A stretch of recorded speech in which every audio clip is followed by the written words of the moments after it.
ආයිබෝවන් ආදරණීය දරුවනේ ICT for you ඉතින් ඔන්න අදත් අලුත් පාඩමක් අරගෙන ආවා. මම අද කතා කරන්න බලාපොරොත්තු වෙන්නේ e-waste සම්බන්ධව. e-waste කියන්නේ ඉලෙක්ට්‍රොනික අපද්‍රව්‍ය ආරක්ෂාකාරීව බැහැර කරන්නේ කොහොමද බලමු. මේක 6-13 දරුවන්ට වගේම electronic devices use කරන හැමෝටම වැදගත් වෙන මාතෘකාවක්. හොඳයි අපි පාඩමට යමු. හොඳයි අපි බලමු මොනවද මේ ඉලෙක්ට්‍රොනික ඩිවයිසස් කියලා. දැන් අපි දන්නවා පරිගණකය, රූපවාහිනිය, ජංගම දුරකථනය, මුද්‍රණ යන්ත්‍ර ඔය වගේ විදුලියෙන් සහ බැටරියෙන් ක්‍රියා කරන නොයෙකුත් ඉලෙක්ට්‍රොනික නිෂ්පාදන තියෙනවනේ. එතකොට ඒ වගේ ක්‍රියාකාරී කාලය, ඒ කියන්නේ ප්‍රයෝජනවත් කාලය අවසන් වුණාට පස්සේ තමයි මේ ඒක ඉලෙක්ට්‍රොනික අපද්‍රව්‍යයක් බවට පත් වෙන්නේ. ඒ කියන්නේ අපි යූස් කරලා අපි ඒක වැඩක් නැහැ කියලා අයින් කරනවානේ. අන්න ඒ தත්ත්වයට එනකොට තමයි අපි මේකට ඉලෙක්ට්‍රොනික අපද්‍රව්‍යයක් කියලා කියන්නේ. අපි බලමු ඉංග්‍රීසි ටර්ම් එක. Electronic products such as computers, television, mobile phones, printers worked using electricity or powered by batteries have become non-working after reaching the end of their useful life are known as e-waste. Right. එතකොට අපි e-waste කියන්නේ ඔන්න ඔය විදිහට තමයි අපි ඒක හඳුන්වන්නේ. හොඳයි අපි ඊළඟට බලමු මේ ඉලෙක්ට්‍රොනික අපද්‍රව්‍ය.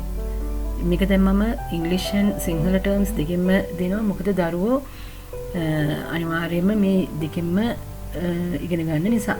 එතකොට අපි බලමු මොනවද මේ ඉලෙක්ට්‍රොනික අපද්‍රව්‍ය කියලා. e-waste මම ඉංග්‍රීසි එක කියන්න. අපි දන්නවා මෙන්න මේවා. mouse, keyboard and other electronic devices. ඒ කියන්නේ යතුරුපූර්ව මූසිකේ අනිකුත් ඉලෙක්ට්‍රොනික උපාංග කියන එක. ඊළඟට personal electronic devices තියෙනවා.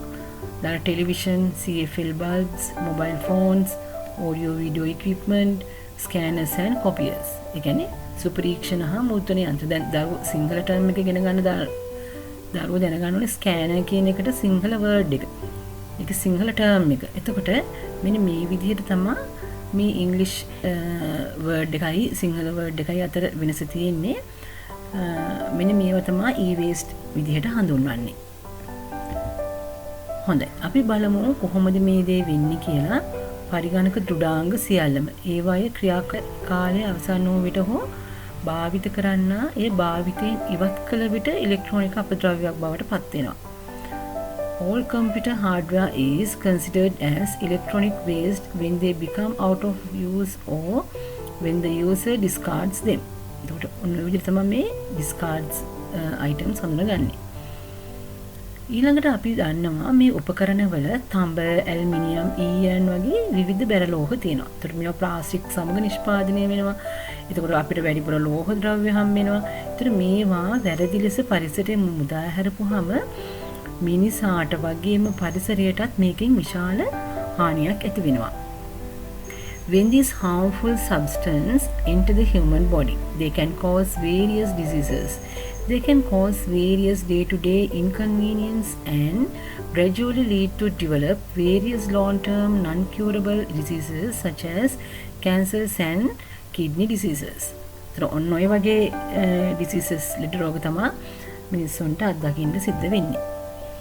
ඒ වගේමයි මේ e-waste නිසා මිනිසුන්ගේ හා සතුන්ගේ ශරීරවලට මෙම අහිතකර ද්‍රව්‍ය ඇතුළු වීමෙන් මිනිසා විවිධ රෝගවලට ලක් වෙනවා. ඒතර මේවා එදිනෙදා ඇතිවන අපහසුතාවන් පටන් ගන්න මේවා දීර්ඝකාලීනව සුව කළ නොහැකි පිළිකා, වකුගඩු රෝග ආදී දක්වා වර්ධනය වෙනවා.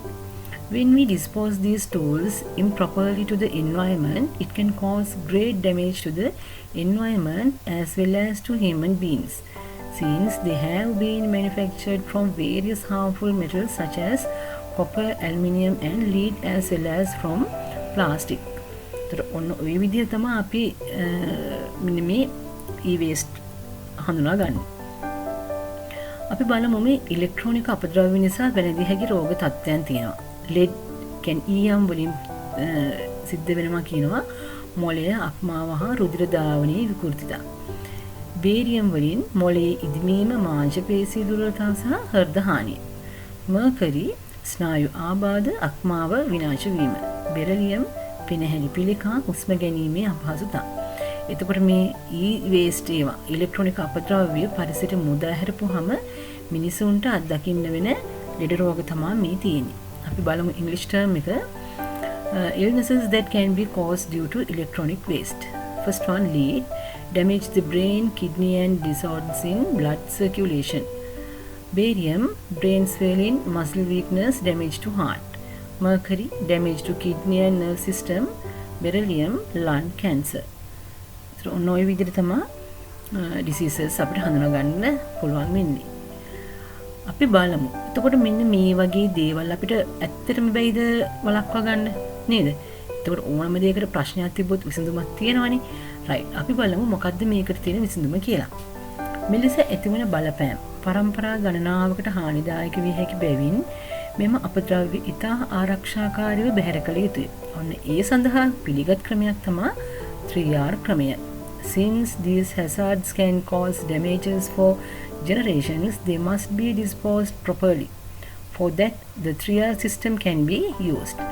Now, 3R systems. What are the 3R systems mean? First one, reuse, reduce and recycle. Okay. Now first one, reduce. භාවිතය අවම වීම. අපි බලමු භාවිතය අවම කරන්නේ කොහොමද කියලා. දැනට භාවිත කරන උපකරණ නිවැරදිව නඩත්තු කරමින් දිගු කාලයක් භාවිතයට ගැනීමෙන් නැවත නැවත අලුත් උපකරණ මිලදී ගන්න එක අඩු කරගන්න පුළුවන්. අපි හිතමුකෝ අපිට තියෙනවා කියලා මොකක් හරි ඉලෙක්ට්‍රොනික ඩිවයිස් එකක්. ඒ ඩිවයිස් එක එකපාරටම යූස් කරන්න නැතුව අපිට පුළුවන් ඒක මේන්ටේන් කරගෙන තව ටිකක් කල් මේක යූස් කරනවා කියලා බලලා එහෙම කරන්න එකපාරට මේක පරිසරයට මුදා හරින්න නැතුව. ඒතොර ඒක අපද්‍රව්‍ය ප්‍රමාණය අවම වෙනවා. කොහොමද අපි ඒක වළක්වා ගත්තොත්. It is not necessary to upgrade to new equipment periodically if we maintain existing equipment properly as to use them for a long time. This reduces the amount of waste that is released to the environment. එතකොට ඒක හොඳ point එකක්. reduce එක. Next one, reuse. නැවත ප්‍රයෝජනයට ගැනීම. ඔන්න බලන්න අලුත් උපකරණයක් තියෙනවා. ඒක භාවිත කරන්නත් පුළුවන්. නමුත් යූස්ට ඕනේ නම් අලුත් තව එකක් ගන්න. එයාට පුළුවන් අර භාවිත කරපු එක යූස් කරපු එක හොඳ තත්ත්වයේ තියෙනවා. එහෙනම් ඒක අපද්‍රව්‍යයක් විදිහට බැහැර නොකර කෙනෙකුට පරිත්‍යාග කරන්න පුළුවන්. එහෙම නැත්නම් මේක විකුණන්න පුළුවන්. එතකොට ඒක reuse වෙනවා. තමයි යූස් කරන්නේ. නමුත් වෙන කෙනෙකුට ඒක දෙන්න පුළුවන්. When purchasing new equipment, consider donating or selling the old equipment if they are in working condition without discarding them. discard කරන්න නැතුව ඒක අපිට එහෙම use කරන්න පුළුවන්. දැන් මෙන්න මෙහෙම එකක් තියෙනවා reuse කරන එකක් තියෙනවා. දැන් reuse කියන්නේ දැන් අපිට මේක කාටවත් දෙන්න බෑනේ. දැන් මේ picture එකේ ගත්තොත් එහෙම මේකේ කාටවත් දෙන්න බැරි අවස්ථාවක් තමයි තියෙන්නේ. එහෙනම් මොකද්ද මේක කරන්න පුළුවන්? අපේ විවිධ වෙනත් අවශ්‍යතාවයක් සඳහා මේක භාවිත කරන්න පුළුවන්. If it is not in working condition, then it can be utilized for other purposes. Next one, recycle. ප්‍රතිචක්‍රීයකරණය. ඒ කියන්නේ අලුත් වැඩියා කළ නොහැකි හා නැවත භාවිත කළ නොහැකි ඉවත් කළ යුතුම තත්ත්වයේ පවතින එකක් අපිට පුළුවන් ප්‍රතිචක්‍රීයකරණය කරන්න. එතකොට ඒ සඳහා අපිට පුළුවන් මේවට වෙනම ආයතනෙ තියෙනවා. එක්ක ආයතනෙ වෙත බාර දෙන්න පුළුවන්. නිකන් අපි පරිසරයට මුදා හරින්නේ නැතුව. Equipment which are not repairable or reusable should be recycled without discarding them. It should be handed over to a electronic waste recycle company. ඒතර ඒක හොඳම පොයින්ට් එකක් රීසයිකල් කරන එක. අපි බලමු මොකද්ද මේ රීසයිකල් කරනවා කියන්නේ? ප්‍රතිචක්‍රීයකරණය කරනවා කියන්නේ අපද්‍රව්‍ය ලෙස බැහැර කරන දේවල් අලුත් දෙයක් බවට පත් කරනවා. ඒතකොට ඒ ක්‍රියාවලියට තමයි මේ ප්‍රතිචක්‍රීයකරණය කරනවා කියලා කියන්නේ. ඒතකොට ඒ කියවෙන්නේ අපද්‍රව්‍ය කුඩා කොටස් වලට වෙන් කරලා ඒක යන්ත්‍රානුසාරයෙන් අලුත්ම අමුද්‍රව්‍යයක් බවට පත් කරනවා. Recycle is a process of transforming the waste to a new product. Waste is separated into small parts and new material is produced through machinery. ඒකට ඒක මැෂින් එකක් ආධාරයෙන් තමයි කරන්නේ. හොඳයි. මම අද ඔබට ගෙනාවේ කොහොමද අපි e-waste එකක් නිවැරදිව කරන්නේ. e-waste කරන්න නම් අපි අර 3R කියන එක යූස් කරන්න ඕනේ. එතකොට ඒකෙන් අපිට පුළුවන් පරිසරයට වගේම අන් අයටත් යහපතක් කරන්න. හොඳයි. ICT4U සමග ඔබ තවදුරටත් රැඳී සිටින්න. නැවතත් ඔබ වෙත මෙවැනිම අලුත් වීඩියෝ එකකින් හමු වීමට බලාපොරොත්තු වෙනවා. එතෙක් ඔබට සුවදායී දවසක්.